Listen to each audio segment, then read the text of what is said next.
La sala entera estalló en risas cuando Daniel, de pie en el escenario, dijo que su suegra solo había venido por la comida. En la fiesta de ascenso de mi yerno tomó el micrófono y dijo: «La suegra solo vino porque había comida gratis». Sus palabras resonaron en el micrófono con una ligereza disfrazada de broma, pero yo supe de inmediato que no era una broma, era un juicio, una puñalada disfrazada de sonrisa. Sentí cómo todas las miradas se giraban hacia mí. Algunas eran curiosas, otras incómodas. Ninguna compasiva. Me mantuve sentada. Sonreí. Fingí. Porque eso era lo que había aprendido a hacer quasi durante este año. Sostenerme firme mientras me tragaba las faltas de respeto, mientras escribía cheques en silencio, mientras me convertía en algo útil, pero invisible. Esa noche, mientras los demás brindaban por el ascenso de Daniel, yo decidí que había sido suficiente. Al día siguiente cancelé el cheque de la hipoteca. Era la primera vez en 3 años que rompía el ciclo. Y con esa decisión algo dentro de mí cambió para siempre. Si alguna vez sentiste que te volvías invisible, incluso cuando lo dabas todo, quédate hasta el final de esta historia. Porque a veces lo más valiente no es gritar, sino levantarse en silencio y recuperar tu lugar. Déjame tu comentario si esto tocó algo en ti. Suscríbete para escuchar más historias que merecen ser contadas. Y comparte este video con alguien que necesite recordar que el respeto no se mendiga. Se exige con dignidad.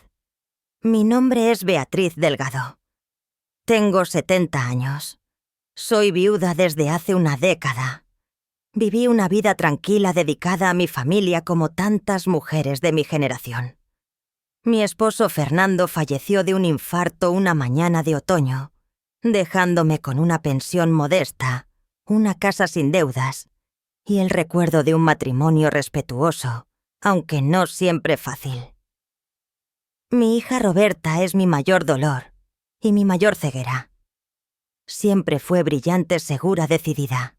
La admiraba.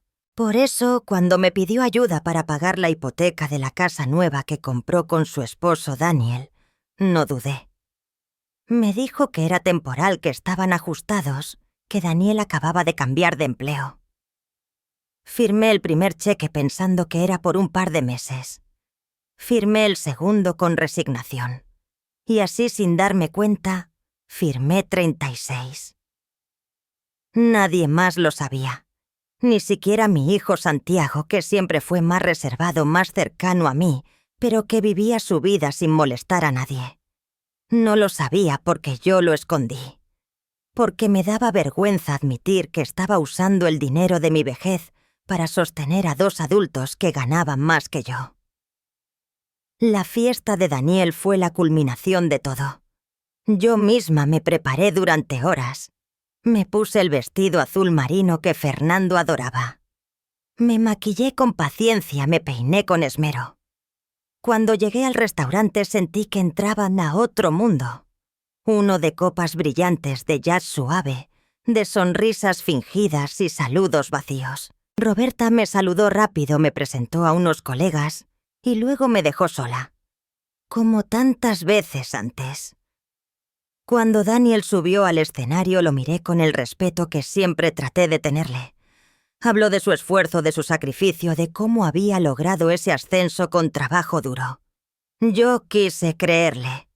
Quise pensar que por fin podrían hacerse cargo de sus propios gastos. Pero entonces me nombró.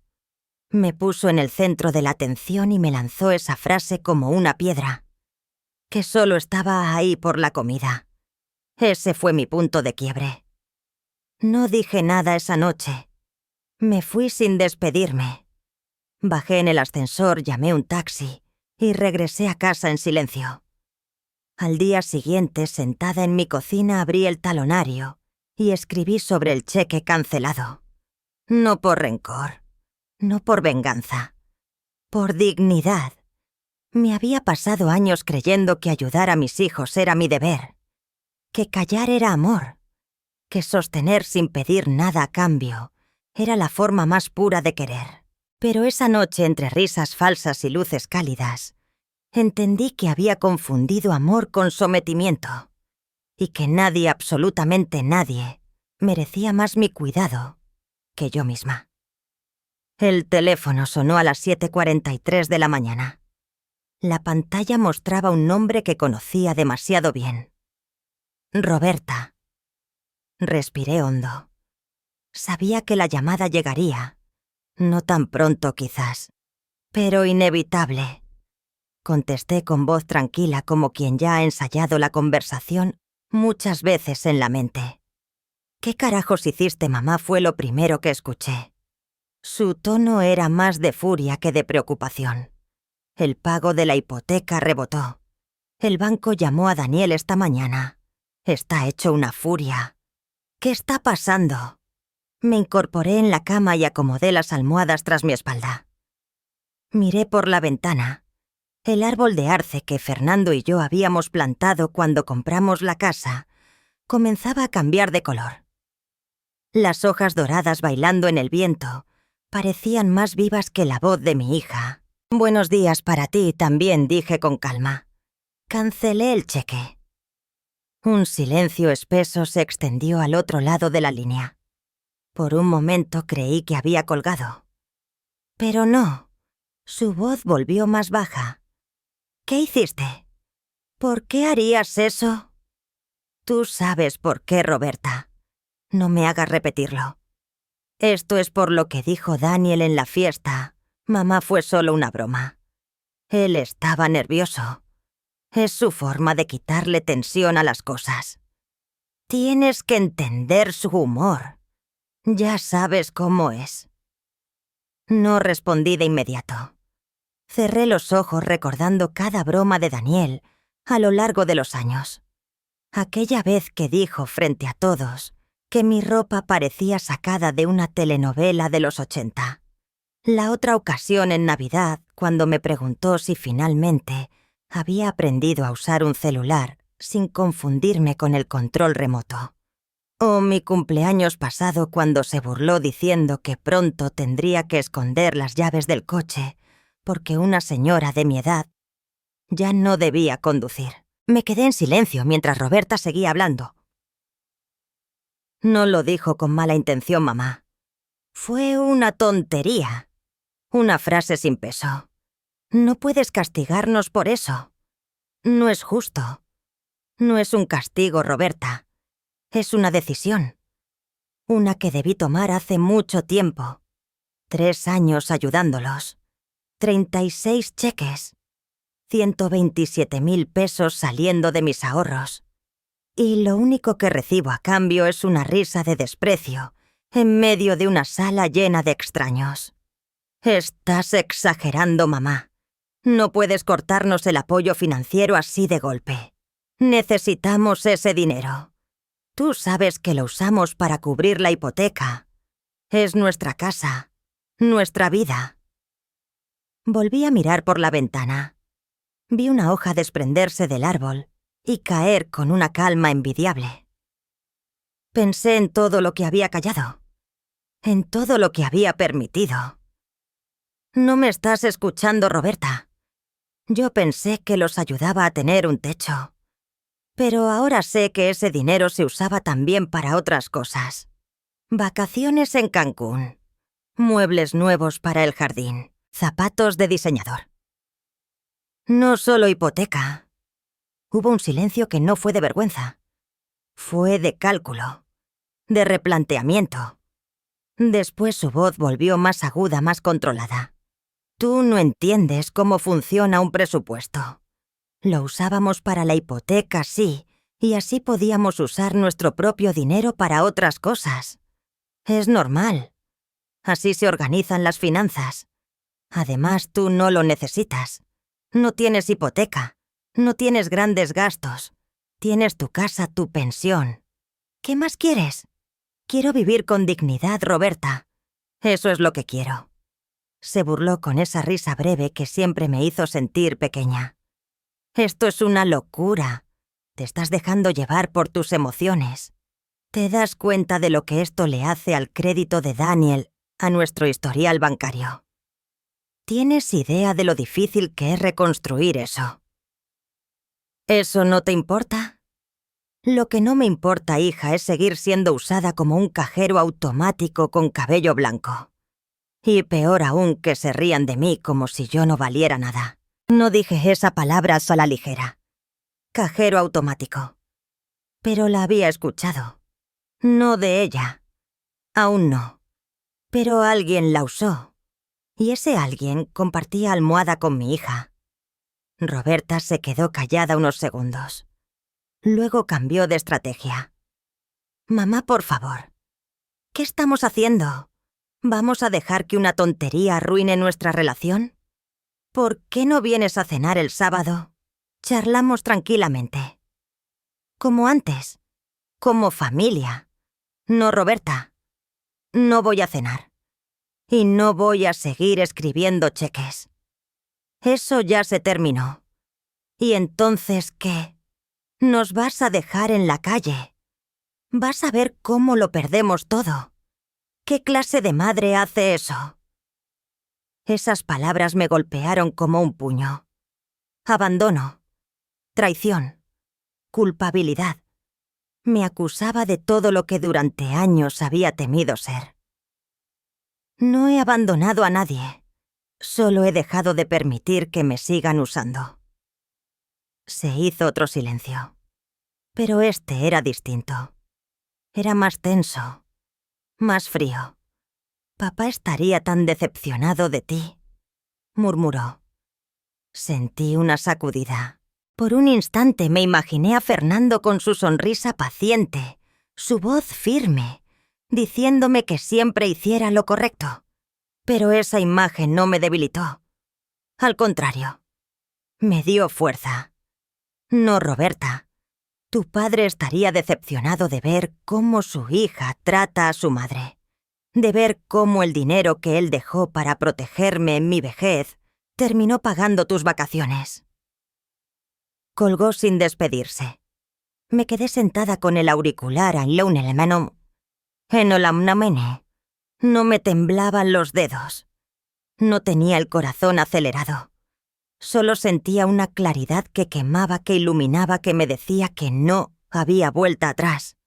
Sabía que no era el final. Sabía que vendrían más llamadas, más visitas, más intentos.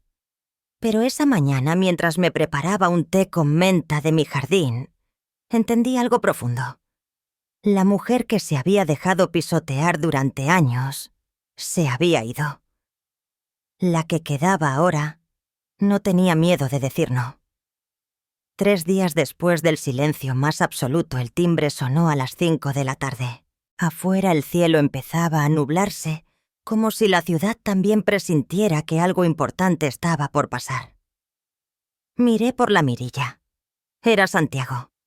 Estaba de pie en el porche con las manos en los bolsillos, el rostro cansado, y ese gesto suyo de apretar los labios cuando tenía algo serio que decir. Mi corazón dio un pequeño salto. Hacía semanas que no lo veía. Abrí la puerta con una calma fingida. Me miró y preguntó si tenía tiempo para un café. Asentí haciéndolo pasar. Nos fuimos a la cocina. Preparé café con manos algo temblorosas, no por miedo, sino por la emoción contenida. Santiago se sentó en la mesa de madera, la misma donde había desayunado toda su infancia. Jugaba con un portavasos como cuando era niño y no sabía cómo empezar una conversación difícil. Dijo que Roberta lo había llamado, que estaba muy molesta. Le pregunté si le dijo por qué. Me respondió que sí, que Roberta decía que yo los había cortado por una simple broma de Daniel, que estaba exagerando. Me miró y preguntó si eso era cierto. Guardé silencio unos segundos. Le respondí que no se trataba solo de una broma, que lo que había pasado en esa fiesta había sido una humillación pública, y que fue solo la gota que derramó el vaso. Él bajó la mirada. Le conté todo. Los 3 años de cheques firmados a escondidas. Las veces que Roberta me pidió no contarle a nadie para no afectar el orgullo de Daniel. Las llamadas urgentes. Las explicaciones con lágrimas. Cada vez yo decía sí. Y ahora todo se había vuelto invisible, como si nunca hubiera existido. Santiago no me interrumpió. Me escuchó con el rostro serio, a veces con los ojos vidriosos. Cuando terminé respiró hondo. Dijo que no sabía que había sido tanto, que 127.000 pesos era una barbaridad. Me miró como si no pudiera creerlo. Preguntó si yo sabía que ellos usaban ese dinero para vacaciones, para muebles nuevos, para cenas caras. Le dije que sí, que lo había descubierto poco a poco. Y le conté lo peor, que Daniel me llamaba a mis espaldas el banco de Beatriz, que lo escuchó Rosario, mi vecina, en una carne asada, que lo dijo con risa, que lo dijo en serio, y que Roberta estaba... Y no lo corrigió. Santiago se quedó mudo. Cerró los ojos. Se levantó de la silla y caminó por la cocina como si necesitara espacio para respirar. Dijo que era demasiado, que no podía creer que su propia hermana pudiera permitir eso. Le pedí que no la juzgara, pero también le pedí que no lo excusara. Le dije que lo que había permitido durante años lo había convertido en alguien que ya no reconocía cuando estaba lastimando. Santiago se acercó y me tomó las manos. Me dijo que no merecía eso, que nunca lo merecí, que había estado sola desde que papá murió y que aún así me mantuve firme ayudando a todos, sin pedir nada. Y entonces, sin poder evitarlo, lloré. No como quien se desborda. Lloré en silencio con la cabeza baja, con lágrimas cayendo sobre mis manos arrugadas. No por debilidad, por el alivio de ser vista sin condiciones. Santiago se arrodilló frente a mí como cuando era niño y se caía en la calle. Me pidió perdón por no haber visto antes lo que pasaba, por no haber estado más cerca. Le dije que no tenía que pedirme perdón, solo que me abrazara. Y lo hizo. Un abrazo largo, verdadero, sin apuro. Uno de esos que te rearman por dentro. Después tomamos café en silencio. Me preguntó si pensaba hacer algo más. Le conté que había agendado una cita con la abogada que me recomendó Beatriz, la asesora financiera, que quería proteger mis bienes, que ya no era cuestión de dinero sino de respeto. Santiago asintió. Me dijo que me apoyaba en todo, que cualquier cosa que necesitara él, estaría ahí. Antes de irse, se detuvo en el pasillo. Me miró con una ternura que no le conocía. Me preguntó si podía traer a Lucía ese fin de semana. Le dije que sí, que me encantaría. Lo vi marcharse con el corazón un poco más ligero. Ese día entendí que no todo estaba perdido, que en medio del desprecio y el interés aún quedaban vínculos reales. Vínculos que dolían pero también sanaban. Y al cerrar la puerta por primera vez, en mucho tiempo me sentí acompañada. No porque alguien viniera a pedirme algo, sino porque alguien vino solo a escuchar. Eran las 6:30 de la tarde cuando volvió a sonar el timbre.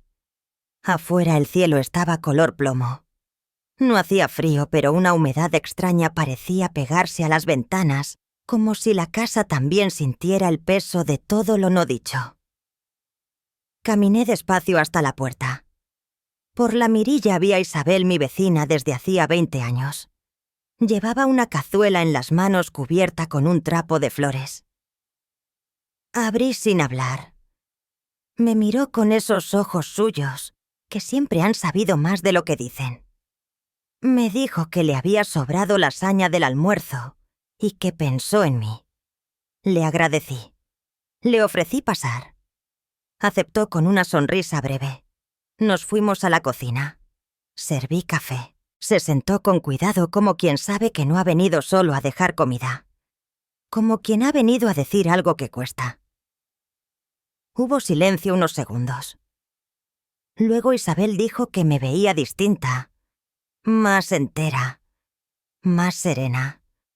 Le respondí que quizás era porque por fin había dejado de escribir cheques. Ella sintió sin decir nada. Luego bajó la voz.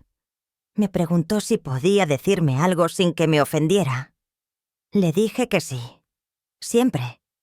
Me contó que hacía unas semanas en la carne asada de los Meyler, Daniel había estado ahí, que hablaba con un grupo de hombres junto a la mesa de bebidas. Que ella no quería escuchar, pero lo escuchó. Me miró como quien sabe que estás a punto de romper algo. Dijo que Daniel se refería a mí como un cajero automático con arrugas. Así, con esas palabras. Sentí que algo se despegaba dentro del pecho, como si mi corazón al escuchar eso se hubiera echado hacia atrás. Me quedé callada. Ni siquiera pestañeé. Solo vi mis manos. Las mismas manos que cocinaron para él, que cuidaron a sus hijos, que firmaron cada uno de esos cheques. Las mismas manos que él comparó con una máquina de dinero viejo. Isabel dijo que también mencionó lo conveniente que era tener una suegra con pensión sin esposo, sin amigos cercanos, sin nadie que opinara. Que según él eso era lo mejor, que se podía manejar fácil. La palabra manejar me hizo daño, no por lo que decía de mí, sino por lo que decía de él. No era torpeza, no era insensibilidad, era estrategia. Me habían usado con cálculo. Mi garganta ardía. No lloré. No dije nada. Pero en mi interior un nudo se apretó con tal fuerza que por un segundo pensé que no podría respirar. Me levanté a lavar la taza aunque estaba limpia. Solo para no estar sentada. Solo para hacer algo que me salvara de romperme ahí mismo. Isabel se levantó. Me puso la mano en el hombro. Me dijo que sentía mucho tener que decirme eso, pero que prefería que yo lo supiera de ella antes de seguir creyendo que todo eran malentendidos. Me volví y la miré. Le dije gracias. Gracias por decir la verdad, por no callar. Ella asintió. Me dijo que cuando su marido estaba vivo, siempre decía que cuando alguien te muestra quién es de verdad, hay que creerle. Me abrazó. Un abrazo fuerte. Uno de esos que no necesita explicación. Después se fue dejándome sola en la cocina con el vapor del café ya frío. Me senté. Tomé el cuaderno donde guardo mis cuentas. Y por primera vez lo abrí no como contadora resignada, sino como testigo de un abuso. Revisé cada hoja, cada cifra, las fechas, las llamadas que acompañaron cada préstamo, las excusas, las palabras de Roberta, las sonrisas de Daniel. Todo se volvió claro, nítido, innegable. No era que me hubieran fallado. Es que nunca estuvieron de mi lado. Nunca me vieron como madre. Me vieron como recurso, como solución, como dinero con nombre. Y aún así, aun con todo eso, lo que más dolía no era el dinero. Era recordar la noche que Roberta vino a decirme que Daniel había sido su mayor bendición. Recordar cómo lo defendía. Cómo me pedía que no dijera nada. Que entendiera. Que tuviera paciencia. Yo tuve paciencia. Yo creí. Yo cubrí sus deudas. Firmé por ellos. Me negué vacaciones. Me negué medicinas privadas. Me negué a mí misma. Y ellos me llamaron cajero automático con arrugas. Me levanté de la mesa como si cada paso costara el doble. Fui al cuarto de Fernando. donde todavía están sus libros, su pipa, sus fotografías. Abrí su cajón. Saqué la carpeta donde están nuestros papeles importantes. Testamento. Escrituras. Plan de pensiones. Lo puse todo sobre la cama. Esa noche no dormí. Pero no fue por tristeza. Fue por claridad.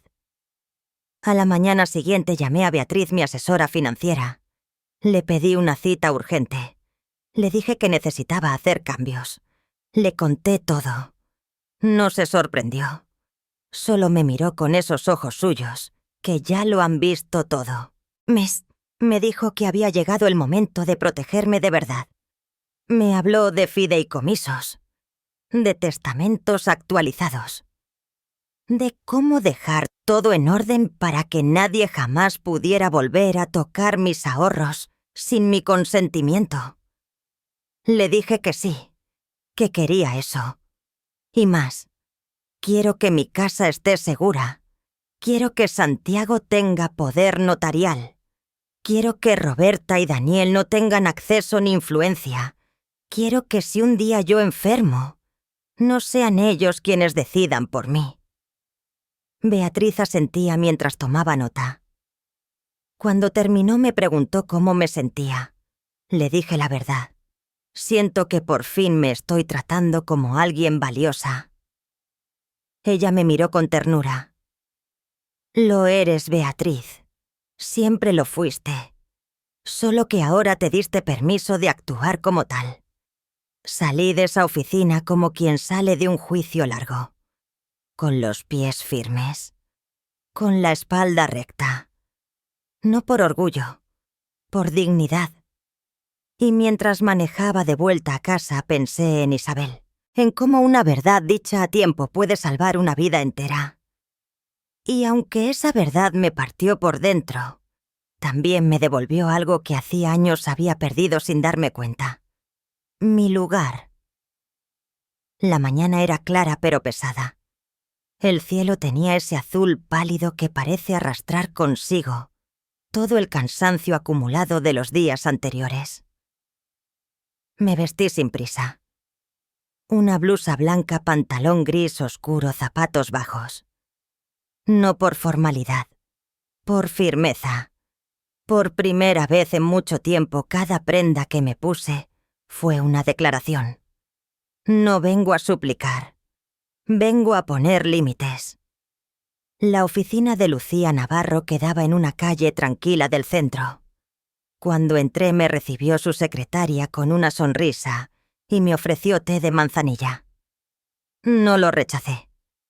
Me senté en la sala de espera con las manos cruzadas sobre el bolso, sintiendo cómo mi pecho subía y bajaba con una respiración distinta.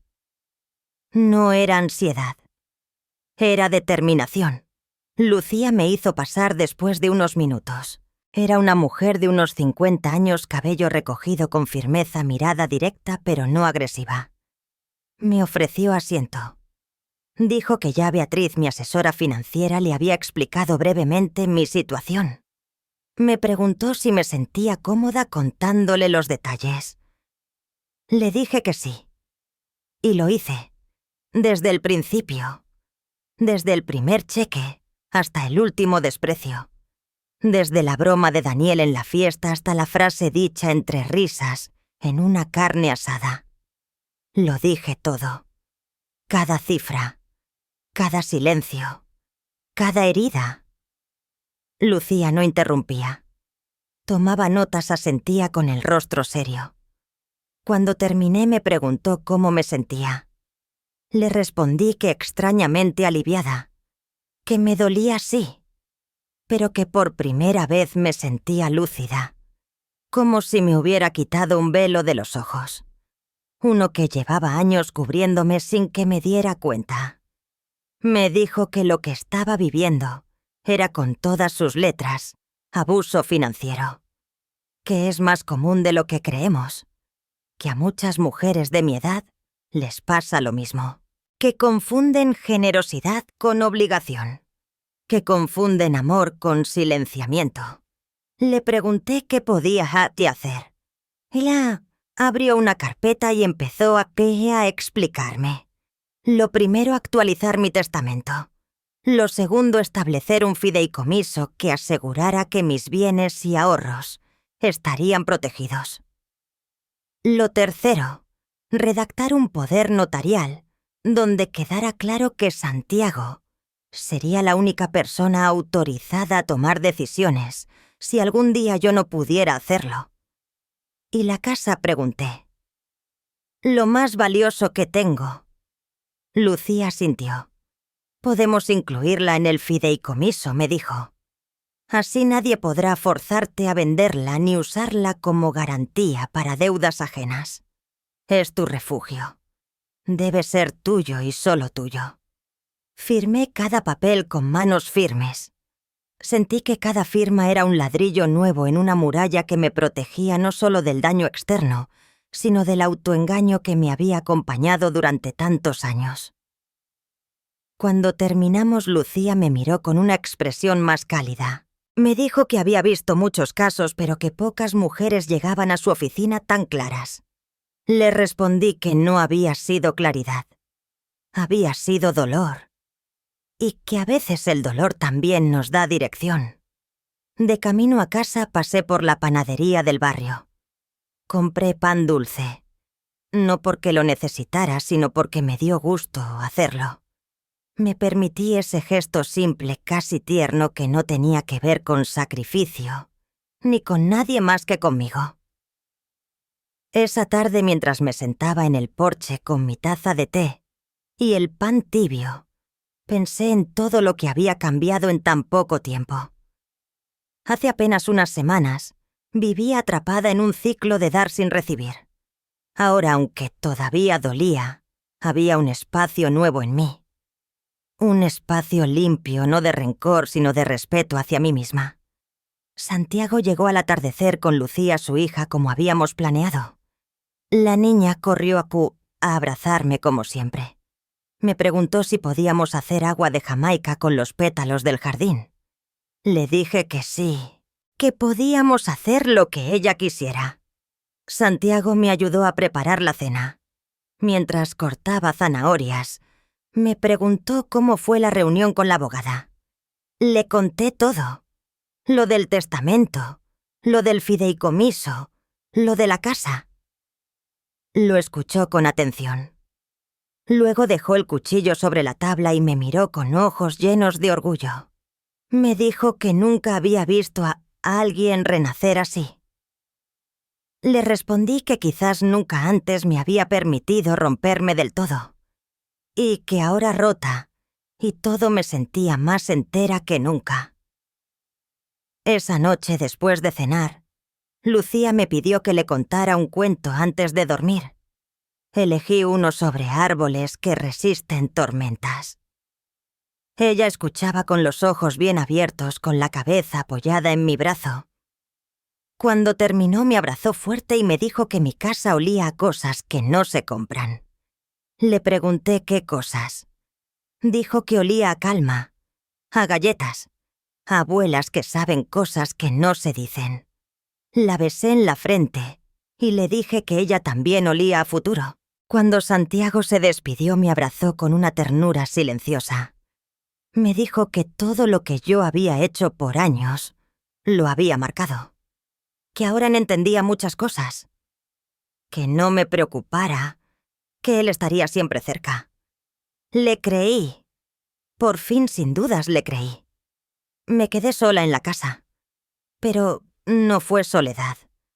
Fue silencio bueno, de ese que acompaña. Caminé por el pasillo hasta mi habitación. Me quité los zapatos. Me miré al espejo. Vi una mujer que no era perfecta, ni fuerte todo el tiempo, pero sí valiente.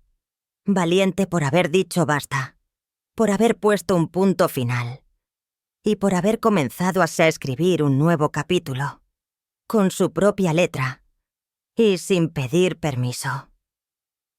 La semana siguiente, desperté con una calma distinta. No era felicidad, no era euforia. Era una sensación de estar en paz conmigo misma después de tanto tiempo. El silencio de la casa ya no me pesaba. Al contrario, se había vuelto un refugio. Ese martes por la mañana, después de ordenar la cocina y regar las plantas, recordé algo que Isabel me había mencionado hace meses en una de nuestras charlas de café. Me había hablado de un huerto comunitario que estaban impulsando en un terreno baldío cerca del mercado viejo. Decía que había gente buena allí, jubilados jóvenes madres solteras, que se cultivaban más que tomates, que allí también se sembraba dignidad. Tomé mi bolso de mimbre, me puse un sombrero beige y caminé hasta el lugar. El sol era tibio y el aire olía a tierra. Al llegar vi un portón verde medio oxidado y un cartel pintado a mano que decía: «Aquí cultivamos vida». Sonreí. No sabía qué esperaba encontrar, pero algo me decía que ese lugar tenía algo que ver conmigo. Empujé el portón y entré. Lo primero que vi fue a una mujer joven con el cabello recogido en un pañuelo azul, colocando semillas en hileras. A su lado un niño de unos 6 años regaba con cuidado. Más al fondo un hombre mayor con sombrero de palma estaba podando unas ramas. Nadie me preguntó qué hacía allí. Solo me sonrieron.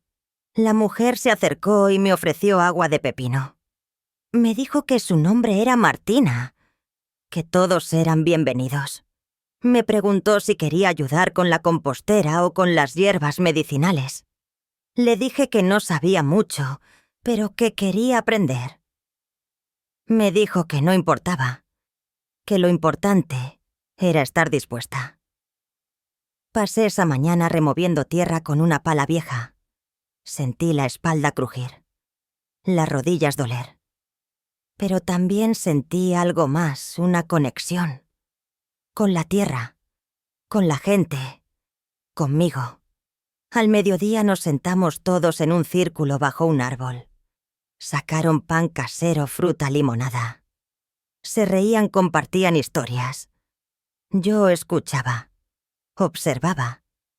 Había una ternura sencilla en ese lugar, una alegría sin ruido.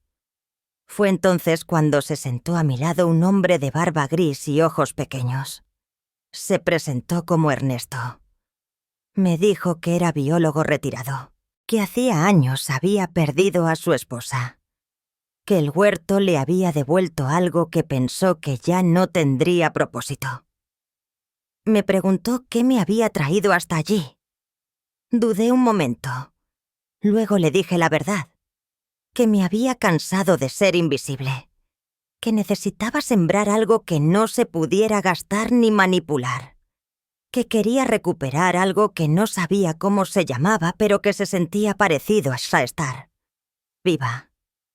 Ernesto me miró en silencio. Asintió. Me dijo que yo había llegado en buen momento, que justo estaban planeando abrir un rincón de plantas aromáticas para hacer infusiones, que necesitaban manos, ideas, nombres para las mezclas. Me ofrecí sin pensar. Él sonrió. Esa tarde volví a casa con tierra bajo las uñas, el rostro quemado por el sol y una paz que no me había visitado en años. Me hice un té de manzanilla, me senté en el porche y dejé que el silencio me abrazara. No como ausencia, sino como presencia. Los días siguientes me volví una visitante habitual del huerto. Aprendí a distinguir el orégano del tomillo, a plantar albahaca, a secar romero.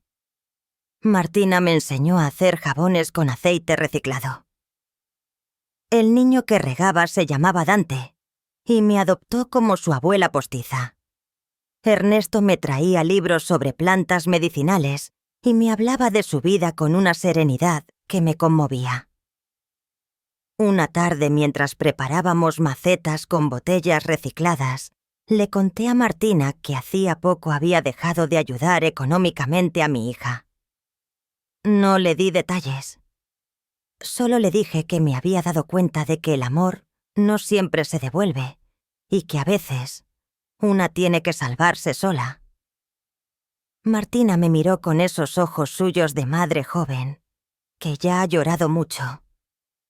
Me dijo que a veces lo más valiente no es dar, es dejar de dar cuando te están vaciando. Sentí que esas palabras me tocaban como bálsamo. Poco a poco mi casa se fue llenando de nuevos aromas. Lavanda, hierbabuena, citronela. Preparé infusiones. Regalé frascos a Isabel, a Santiago, a Lucía. En cada bolsa iba una nota escrita a mano para el alma cansada, para la memoria herida, para la calma merecida. Una noche de viernes hubo una reunión especial en el huerto. Pusieron luces con focos pequeños entre los árboles. Llevamos comida. Hubo canciones, cuentos. Dante recitó un poema sobre las hormigas. Martina habló de su infancia en Veracruz. Ernesto tocó una melodía hasta antigua en su flauta. Me pidieron que dijera algo. Dudé, pero luego me levanté y dije una sola frase. Gracias por recordarme que todavía soy raíz, aunque me hayan querido podar. Hubo aplausos suaves, miradas cálidas. Yo sonreí. Y por dentro una parte de mí que había estado escondida se asomó y respiró. Esa noche al volver a casa me sentí plena. No porque todo estuviera resuelto, no porque el pasado ya no doliera, sino porque por fin había algo nuevo creciendo dentro de mí, algo que no dependía de nadie más. Y en ese silencio de las 10:43, mientras apagaba las luces del pasillo, pensé en esto. A veces para florecer no hace falta volver al lugar donde te hirieron. Hace falta encontrar tierra nueva y dejar que la vida por fin haga lo suyo. Esa noche no hubo viento. El cielo estaba completamente quieto, como si también esperara algo que estaba por llegar. Había pospuesto muchas veces ese momento, pero ya no más. Era hora de cerrar el círculo. A las 6 en punto el timbre sonó. Me levanté despacio como quien va a un funeral del que no saldrá más el mismo. Abrí la puerta y ahí estaban. Roberta con su peinado impecable, el gesto duro, la boca apretada. Daniel con su camisa blanca, ojos fríos, evitando mirarme directamente. Entraron sin decir mucho. Se sentaron en la sala como si todavía fueran dueños de ese espacio. Yo me senté frente a ellos sin prisa, sin miedo, con una taza de té caliente entre las manos. Era la última conversación que tendría con ellos, y dentro de mí ya todo estaba decidido. Roberta empezó diciendo que quería entender qué había pasado, que últimamente yo estaba distante, seca, que si había algo que les había molestado que por favor lo dijera, pero que no los apartara así de un momento a otro, que no era justo, que la familia no se trataba de cortar lazos por malentendidos. Hablaba como si aún creyera que podía envolverme con su tono dulce, como si no supiera que yo ya lo había visto todo. Daniel, en cambio, no dijo nada. Solo me observaba de reojo incómodo. Le respondí con voz suave sin elevarla. Les dije que esta conversación no era para discutir, no era para negociar, era solo para informar, que ya no ibas a ayudarlos más, que no firmaría más cheques ni prestaría mi nombre, ni permitiría que se acercaran a mí por interés, que todo lo que tenía estaba ya protegido, que Santiago era el único autorizado legalmente para representarme, y que si algún día querían verme tendría que ser como seres humanos, no como herederos hambrientos. Vi cómo a Roberta se le tensaron los hombros. Su voz cambió. Me acusó de ser injusta, de haberles quitado algo que les correspondía. Me preguntó si de verdad pensaba dejarles todo a Santiago. Me dijo que yo estaba confundida, que eso era manipulación, que estaba siendo influenciada por chismes de vecinas. Me mantuve en silencio unos segundos respirando hondo, y entonces lo dije. Les conté lo que Isabel me reveló. La frase, el comentario en la carne asada, lo del cajero automático con arrugas, lo del plan de Daniel, lo del silencio de Roberta. No me miraron, no dijeron que no era cierto, no ofrecieron disculpas, solo quedaron callados. Entonces supe que todo lo que necesitaba saber ya estaba frente a mí. No era un malentendido, no era una exageración, era la verdad y punto. Me levanté, caminé hacia la puerta, la abrí sin hablar. Roberta se quedó unos segundos sentada confundida como si esperara que le rogara quedarse. Daniel se puso de pie sin mirarme. Salieron juntos sin decir adiós. Cerré la puerta con suavidad. Apoyé la espalda contra la madera y me dejé caer despacio hasta el suelo. No lloré. No sentí alivio inmediato. Solo un vacío silencioso. Pero era un vacío limpio digno. Como un campo recién arado listo para una nueva siembra. Esa noche dormí como no dormía en años. Profundo sin interrupciones. Como quien por fin dejó de cargar con lo que no le pertenece. Esa mañana me desperté antes del amanecer. El cielo aún era una manta oscura sobre el barrio y solo algunos pájaros empezaban a cantar tímidamente. Me puse una rebeca delgada, preparé un café suave y salí al patio con una libreta en la mano. Había algo que venía creciendo dentro de mí desde hace días, algo que no podía seguir ignorando. Una idea, una intuición, un llamado. Me senté bajo el árbol de limón y empecé hasta a escribir palabras sueltas. Refugio, raíces, silencio, voz, dignidad, ancianas, memoria, cuidados. Lo sentía muy claro. No quería que mi historia quedara solo como una cicatriz que logré sanar en silencio. Quería transformarla en algo que sirviera para otras. Para quienes como yo un día se despertaron en una casa que ya no era suya, en una familia donde ya no cabían, en una vida donde ya no contaban. Pensé en todas las mujeres que vi en las salas de espera del Seguro Social, con sus bolsas apretadas contra el pecho, sus ojos cansados, su olor a cocina y pomada de árnica. Pensé en las que hablaban bajito por teléfono para no molestar a los hijos, en las que se quedaban calladas cuando alguien las corregía, en las que habían olvidado cuándo fue la última vez que alguien les preguntó: ¿y tú cómo estás? Esa misma semana le conté mi idea a Ernesto, mientras limpiábamos unas macetas rotas en el huerto. Le dije que quería crear un espacio, un lugar donde las mujeres mayores pudieran sentirse vistas, útiles, escuchadas. No un asilo, no una institución. Un refugio. Un lugar donde sembrar cosas, cocinar juntas, compartir saberes. Donde una pudiera llegar sin miedo a que le pregunten si trae dinero, si tiene familia, si está enferma. Un lugar donde lo único que importe sea la historia que trae en la piel. Ernesto me miró como si ya lo hubiera estado esperando. Me dijo que no necesitaba explicárselo más, que lo entendía, que contara con él, que había un terreno detrás del centro cultural, donde antes funcionaba una bodega abandonada, que conocía al director, que él podía hablar con él. Esa misma tarde fuimos a verlo. El lugar era amplio, lleno de polvo, con las paredes descascaradas y ventanas rotas. Pero yo no vi ruina. Vi un comedor con mesas largas, vi una cocina comunitaria con ollas zumbando, vi un cuarto con estantes llenos de libros y álbumes de fotos, vi sillones donde mujeres se contaban recuerdos como si fueran oraciones.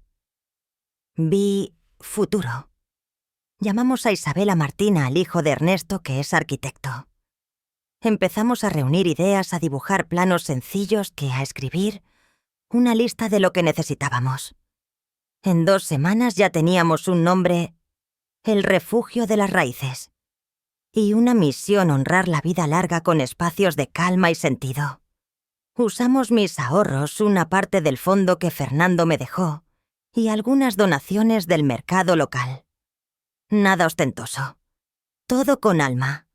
El día que abrimos por primera vez las puertas, aún sin terminar del todo, llegaron 5 mujeres.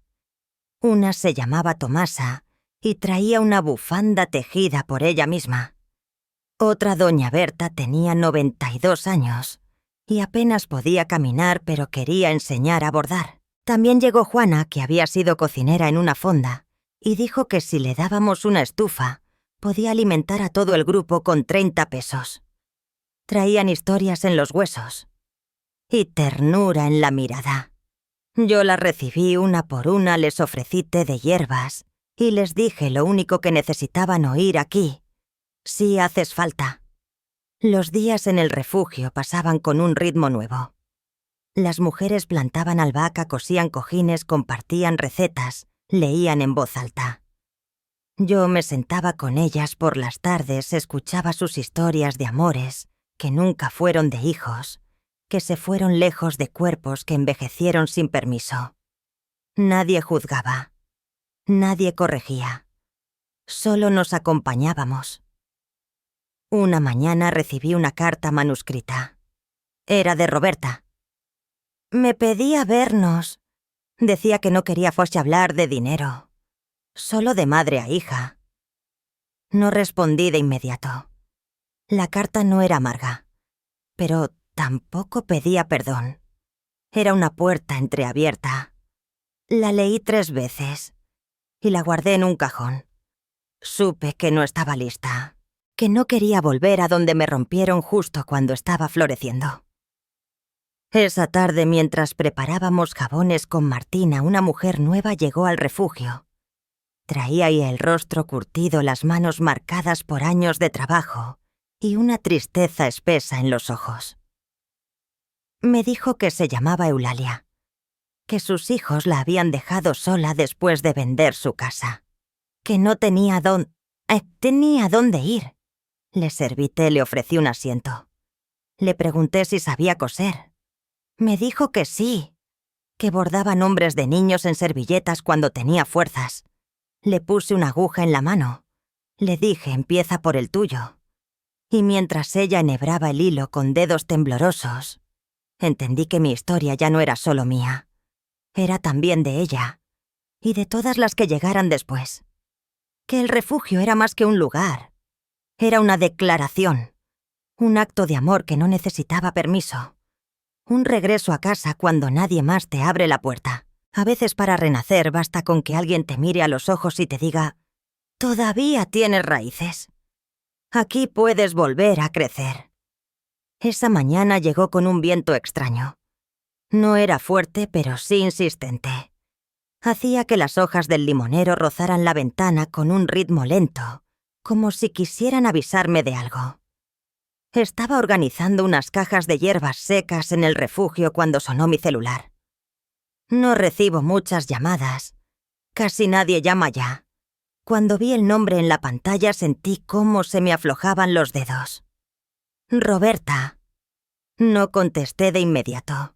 Lo dejé sonar. 3 veces. 4.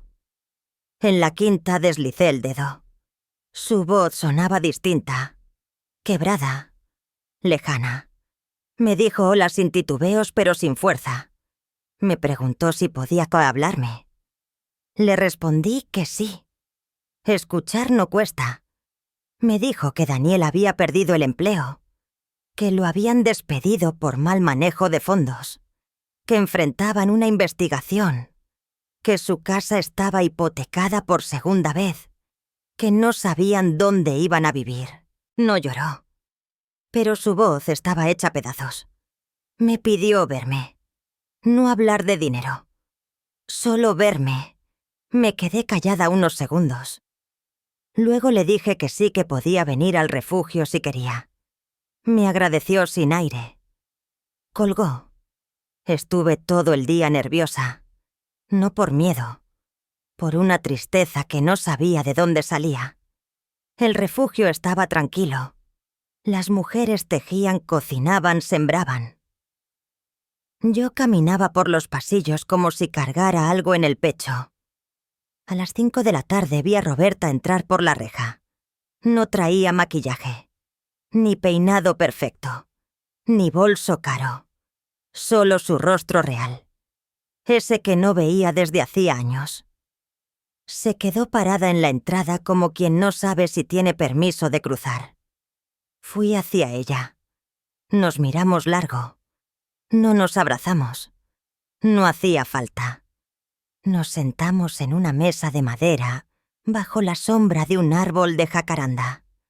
Ella me dijo que lo había perdido todo, que Daniel estaba destrozado, que no tenían a quién acudir, que había sido una tonta, que no supo ver lo que yo veía, que había creído que el dinero era amor, que su matrimonio era estabilidad, que había fallado como hija, que lo sabía, que no venía a pedir, solo a reconocer. Yo la escuché. Cada palabra suya caía como gotas sobre una tierra que no sabía si quería volver a abrirse. Cuando terminó se quedó en silencio. Me miró a los ojos por primera vez sin defensa. Me preguntó si algún día podría perdonarla. Tomé aire.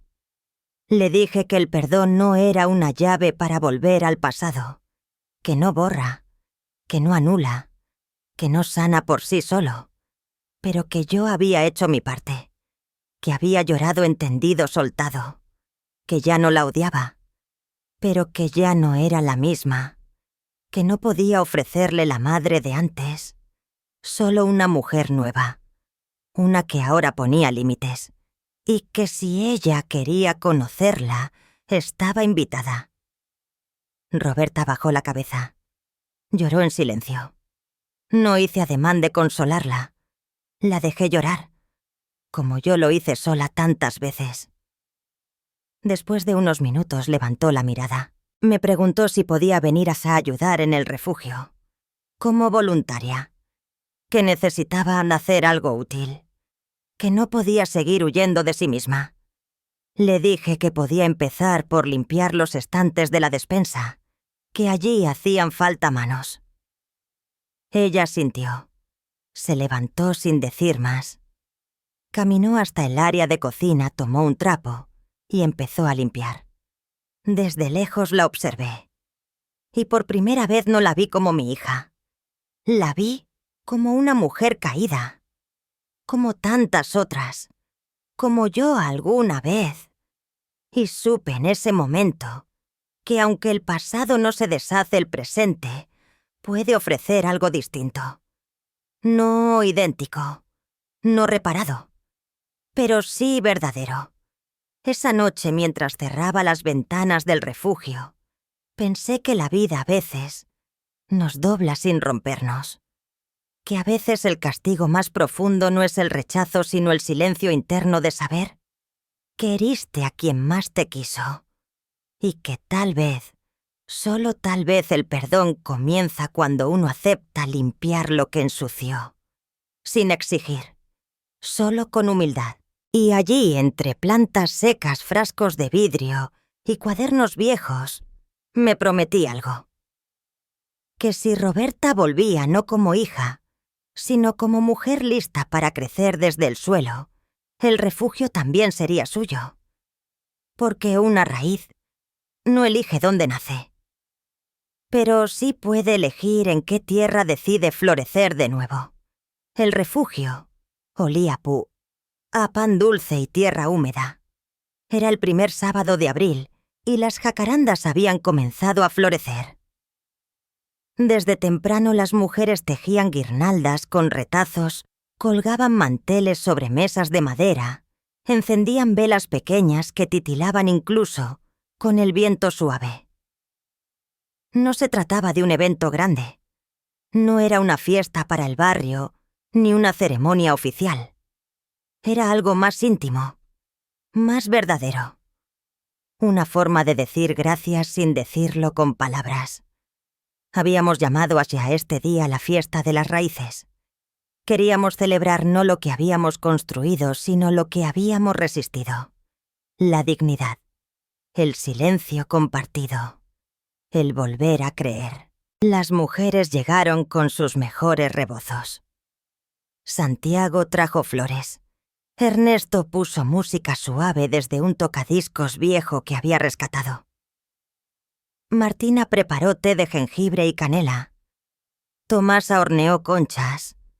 Eulalia trajo una olla de frijoles negros con epazote. Todo olía a hogar. Yo me sentía tranquila pero también inquieta. No por nervios, sino porque algo en el pecho parecía hervir despacito, como si mi cuerpo supiera que ese día iba a pasar algo que aún no podía nombrar. Lucía, mi nieta, corría entre las sillas con sus dibujos. Había dibujado a cada mujer del refugio. A mí me dibujó bajo un árbol con una taza en la mano y un pañuelo en el cabello. Abajo escribió en tinta negra: «Mi abuela es donde empieza lo bonito». Guardé ese dibujo en mi bolsillo como quien guarda un talismán, sin saber que unas horas después sería esa niña la que me quebraría por dentro y me volvería a juntar pieza por pieza. Cuando comenzó la celebración me subí a una caja de madera. Miré a todas esas mujeres con las que había compartido tardes de dolor y de pan caliente. Les agradecí por haber llegado, por haberse quedado, por haberse atrevido a confiar. Les conté sin dar nombres cómo llegué al refugio, herida invisible, agotada. Les dije que durante años di hasta lo que no tenía esperando que alguien me dijera gracias, que nunca llegó, pero que hoy verlas allí con las manos llenas de tierra y los ojos limpios de culpa era el mayor agradecimiento que había recibido en mi vida. No hubo aplausos, solo miradas, algunas con lágrimas, otras con orgullo. Y fue entonces cuando Lucía pidió la palabra. Tenía solo 10 años, pero subió a la caja como si el mundo la esperara. En sus manos llevaba una hoja arrugada. Dijo que había sido escrito algo para mí, que era algo que había sentido desde hacía tiempo. Su voz era suave pero firme, como la voz que alguna vez quise tener. Leyó: «Mi abuela se llama Beatriz». Antes la veía sentada en su casa con los ojos tristes, como si el silencio fuera una pared muy alta. Nadie la escuchaba aunque hablara. Nadie la miraba aunque estuviera en medio. Mi abuela sonreía poquito y cocinaba mucho. Siempre daba, siempre estaba. Un día dejó de estar triste. Se fue a un lugar con flores y tierra y empezó a hablar distinto. Ya no bajaba la cabeza. Ya no decía que sí a todo. Empezó a reír, a oler a romero, a mirar con luz. Y yo supe que esa era su verdadera voz. Mi abuela ya no es solo mi abuela. Es de otras mujeres que también fueron dejadas, que también lloraron, que también merecían un abrazo que no doliera. Y yo la admiro, porque volvió a empezar, porque no se quedó en el rincón donde la pusieron, porque cuando la olvidaron ella se sembró. Ahora es un árbol, y yo quiero vivir debajo de su sombra. Cuando terminó nadie pudo decir nada. Solo se oyeron sollozos bajitos. Un pañuelo que se arrugaba en el regazo de Isabel. Los ojos empañados de Santiago. Las manos de Ernesto apretadas en su pecho.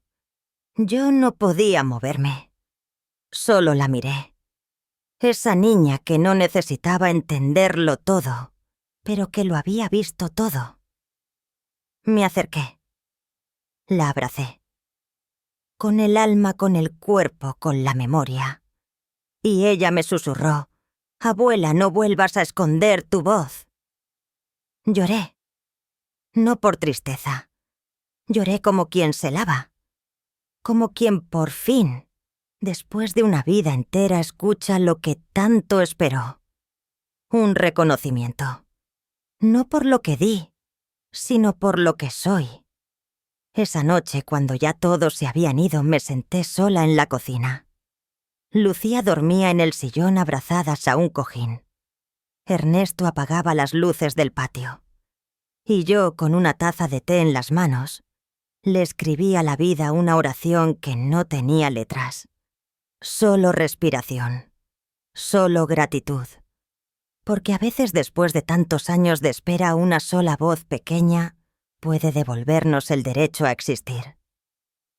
Esa madrugada no dormía nadie, pero no porque hubiera ruido, sino porque el mundo por dentro parecía estar a punto de romperse. Yo me desperté sin saber por qué.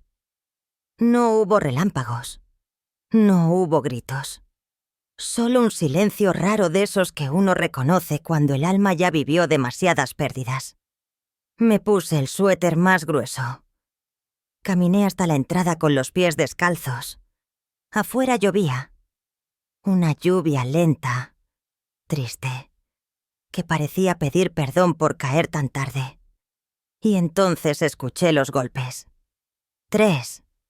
Suaves, casi tímidos, como si quien golpeaba estuviera pidiendo permiso para no ser invisible. Abrí la puerta y vi el rostro de una mujer mayor, empapada, en sus brazos una niña dormida, a su lado una mujer más joven con los ojos hinchados y los labios partidos por el frío. No dijeron nada, no podían. El dolor no siempre tiene voz, pero yo entendí. Porque yo también una vez toqué una puerta sin saber si iban a abrirme. Les hice señas para entrar. Preparé té con jengibre. Les di toallas secas. Calenté la estufa. Ninguna preguntó si podían quedarse. Ninguna se atrevió a esperar eso. Pero cuando vieron la puerta en la habitación con mantas limpias, lloraron. No de alegría, de alivio, de cansancio. Del tipo de llanto que solo se llora cuando una ya se había rendido. La mujer mayor se llamaba Potilia. Tenía 79 años. Había sido partera, costurera y madre de 5. Pero esa noche su yerno la echó. Dijo que ya no servía, que era un estorbo, que ocupaba espacio, que su hija no traía dinero, que su nieta lloraba demasiado, y las lanzó a la calle como si fueran basura. Yo escuché todo sin interrumpir. Solo la miré, con el mismo silencio que usaron conmigo cuando me sentí sobrada en mi propia casa. Al día siguiente, nadie preguntó de dónde venían. Isabel preparó avena con miel. Tomasa puso a secar su ropa. Martina trajo calcetines limpios para la niña. Lucía les ofreció un dibujo, una casa con ventanas encendidas, con árboles y flores, con personas que no tienen miedo. Y entonces la niña, que aún no había dicho una palabra, me tomó de la mano y susurró algo al oído. Esta casa huele a pan, como la de mi abuelita antes de morir. Yo no pude evitarlo. Lloré, porque entendí que para esa niña, esta casa era una segunda oportunidad de creer que el mundo no era solo crueldad. Y para mí, ese susurro fue la promesa de que todo lo que habíamos hecho valía la pena.